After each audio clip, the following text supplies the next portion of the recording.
Thank you very much, Malcolm, for the invitation, to James for organising everything so beautifully, and thank you to Logan Air for eventually delivering me to Norwich this morning.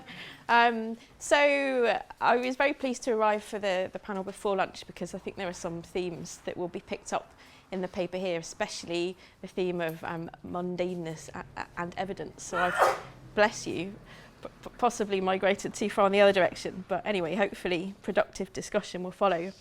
So in thinking about how best to address the workshop's combined focus on emotions and subjectivity, I decided to focus on the role that sleep-related artefacts might have played in triggering and conducting perceptions of supernatural power, and in how they were used to control, resist, or deploy that power for particular purposes. Now, for those of you who know me well, and following Laura's bed stay comment before lunch, you'll perhaps be unsurprised to hear that my chosen media for today is bed sheets. So I will start with a few comments on bed sheets as a material genre in relation to supernatural power before giving a brief outline of one very special bed sheet that I am currently working on. For that special bedsheet to make sense, I think I need to explain first how and why bedsheets were invested with supernatural and more specifically prophylactic and apotropaic powers by their users on some occasions. And this, I think, is firmly rooted in the cultural resonance of their base materials, their mode of manufacture and deployment in the home, and especially, of course, at night time. So, bedsteads and their textiles were understood as complex sites of love, of physical and psychological comfort, and of bodily and spiritual transformation. They were, at the same time, sites of vulnerability, crisis, and loss that bridged a physical and imaginative gap between the natural worlds and the supernatural realm that lay beyond the grave. And these understandings, which of course are deeply embedded within Christian culture, were often literally materialised in the bedsheets that enveloped the body at night. Now, linen of varying qualities was the most popular choice of textile for bedsheets throughout the 17th and 18th centuries, until in fact the first quarter of the 19th century, that is, despite the increasing availability of cotton bedsheets of a similar price. And these sheets that lay closest to the skin during sleep were prized for their cool and smooth sensations, of course closely linked to humoral healthcare regimes, and for their associations with cleanliness and spiritual purity. Linen was often produced locally, being spun from the long fibres of the flax plant, which you can see here, after the woody stem or pith had rotted away. The plants could be grown and the fibres spun and woven at home or purchased from major linen production regions, often centred in watery, cool fenland areas, such as we're in today. So linen's ability not only to withstand watery deluge, but to actually thrive and stiffen under those conditions, I think accounts at one level for its long-standing popularity in relation to sleep. Obviously, it could better withstand vigorous laundering. But this quality also, I think, helps to account for commonplace understandings of linen as a material that could protect its users or wearers from both ecological and supernatural threats. Linen was understood to have a transformative capacity, an ability to adapt to different environmental conditions, and an ability to modulate between the natural and the supernatural worlds, as sleepers themselves were commonly believed to do during the night. So this ability to thrive underwater and on land facilitated its dual use as a cooling mechanism to support healthy sleep, and as a shield, a conceptual but also a physical shield against natural and diabolical threats during the night. And all of the personal testimonies I've read suggest that a sense of safety and protection is what people are looking for at bedtime. They consider sleep to be a period that is threatening and perilous for various reasons. And that all started me thinking about whether the coolness of the fibre also is seen as an apposite shield against the sort of fiery qualities of devils, but I think I was getting a bit carried away going off down that track. But the humoral composition of the devil, if anyone knows about that, I'd like to talk to you about it. So linen's material qualities, in other words, supports the conceptual illusion between sleep and death that is widespread in the material that I have examined. This association is neatly captured in the overlapping use of linen bed sheets as laying out covers for dead bodies, and of course as burial shrouds themselves, which offered sustainable protection for the corpse while buried in the wet earth until the Day of Judgment, and religious commentaries framing bed sheets as the mould that shall cover the breathless carcass are too numerous to mention. So we see linen bed sheets being intrinsically entangled here with themes of spiritual protection and regeneration on both sides of the grave, and a strong sense that they offered comfort and consolation, not just on a mundane nightly basis, but also at crucial moments in the life cycle. So hopefully you'll see why this is essential background for my special bed sheet, which you can see here. This is it. It's in the collections of the Museum of London. I'm investigating its travels, and specifically how its initial owner, the widow Anna Maria Radcliffe, Countess of Derwentwater, transformed it into, I think, a holy relic as a way of channeling and expressing her grief, but also to create an active spiritual and political agent to focus the devotions of the exiled Catholic community in the early to mid 18th century, and specifically to secure her husband's name, James Radcliffe, 3rd Earl of Derwentwater, in the annals of Catholic martyrdom. And here they are together. So the sheet's early life as a bed sheet, I think, is a really important foundation for the spiritual power that the relic was later accorded.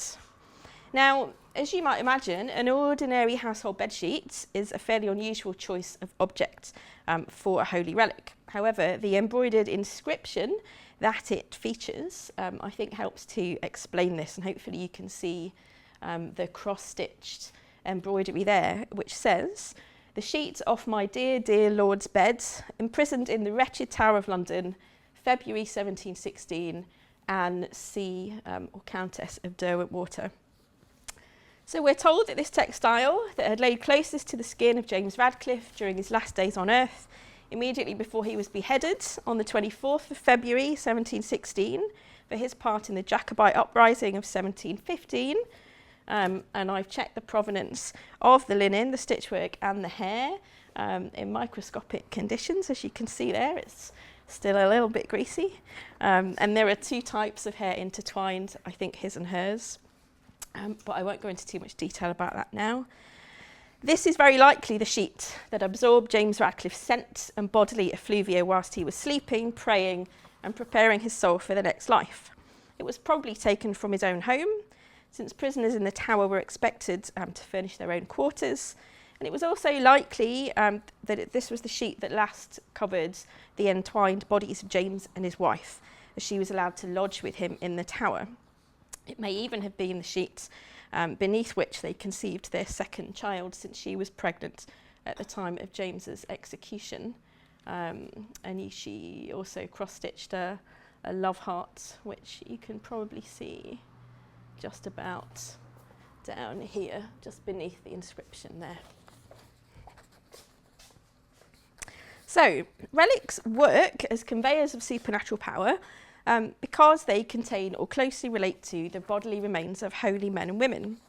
Now, linen's absorbent qualities thus come to the fore here, I think. So the sheet is a sponge that sucks up and holds James Radcliffe's remains. And of course, linen is also routinely used at this time to create sacramental objects and clothing. So it is important, I think, that the bedsheet was part of routine physical interactions with Radcliffe's sleeping body. And in later years, as the sheet became the focus of devotional exercises at St Monica's Convent in Leuven, and was later bound up in the neo-Jacobite political movement of the late 19th century, its emotive power, and indeed its reported supernatural power linked to a range of miraculous healings, relied heavily on the associations of its base materials, so the hair obviously, but also I think the linen. The bedsheet also helps remind the viewer both of Radcliffe the holy martyr, but also of Radcliffe the family man, thereby underlining the tragedy of his early death fighting for the Catholic cause. So the process of transforming a fairly ordinary bedsheet into a holy relic also helps us to think through the stages of a widow's grief. The embroidery work included the hair, but also the white work flowers, the coiled stems and leaves, the pomegranates, the sunflowers, and the love heart that feature on it. And this kind of decoration would have afforded Anna Maria hours of peaceful contemplation, during which she could reflect on her loss and recall memories and sensations triggered by the sheet's textures and scent. And Marcia Poynton suggests that this kind of repeated handling can work to promote what she calls a hyper-remembering of the dead person. So touching the smooth, stiff linen likely generated a range of emotional states, from a sense of devastating loss to consolatory recollections of marital intimacy, to hopes of Radcliffe's happy state and for his future reconciliation with his wife in the next life. And read within a Christian context, keeping some part of a loved one's body, here both his hair but also the bodily traces in the linen, was also a recognised tactic to bring about a reunion in the afterlife as the dead gathered up their dispersed body parts at the resurrection. So Anna Maria may also have envisaged the embroidery as part of her own pathway to heavenly rewards, as well as a way of affirming her husband's happy spiritual state. Her piety and patience was certainly evidenced by the degree of time, labour and love that she invested in this memorial. And the process of embroidering the sheet was likely conceived as a spiritual exercise, as well as a way of channeling her feelings of loss. And a letter from Lady Mary Radcliffe, the Earl's aunt, to the Countess made it clear that contemplating the Earl's status as martyr had therapeutic value, and offered a sure way to, quote, mitigate our grief and turn our present mourning into solid joy. So what specific evidence is there that this became a holy relic? Well, apart from the Countess's letters, the annals of the convent at Leuven, and the fact that Anna Maria had acquired many other remains, so this is the scaffold outfit that her husband had, and his prayer book that are all now in Ingerston Hall in Essex.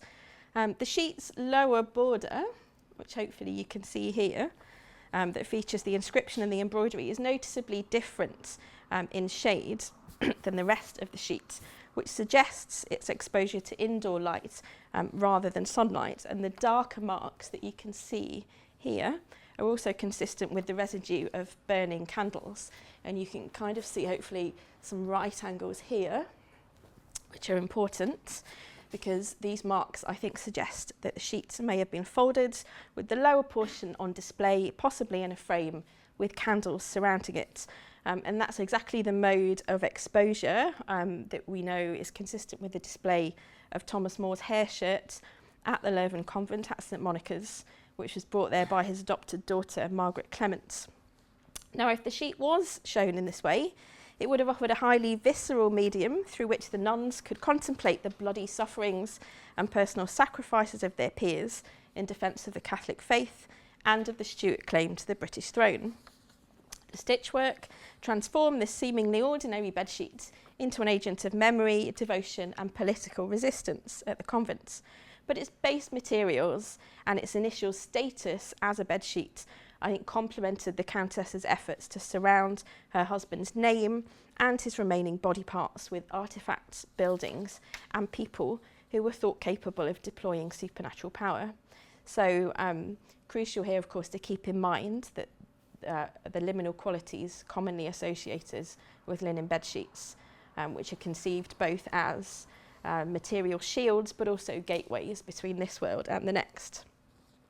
So in conclusion, this is obviously a dramatic and somewhat exceptional case, but hopefully it's useful for thinking about the latent emotionality, if you like, that linen bedsheets could carry, and indeed other kinds of bedding textiles as well, which combine the discursive character of their base materials, the immersive and heavily personalised processes of making, and the daily routines that gave them meaning. The sheet and its various adaptations underline the unique feelings of safety, comfort, regeneration and crisis associated with bed sheets, which were believed to protect the body's porous boundaries from both natural and supernatural threats. Men, women and children routinely expressed a desire to rest in familiar and secure surroundings beneath comfortable textiles with an assured and meaningful provenance. And this desire was heavily coloured by the array of earthly and spiritual dangers to which they felt exposed during sleep, and from which they tried to defend themselves by begging for God's protection through prayer and by resting where possible in secure, clean and enclosed environments. Bedsheets were thus an essential source of safety and comfort at a time of acute vulnerability. The use of linen was a commonplace and comforting material strategy to allay the feelings of danger that typically preceded bedtime, and that simultaneously reveals the connections between bedsheets, death and resurrection, which I think proved particularly apposite for Anna Maria's embroidery projects. Its creation also, I hope, offers some food for thought about the relationship between these kinds of objects and the modes of subjectivity that they may have been able to foster at particular moments in time. Thank you.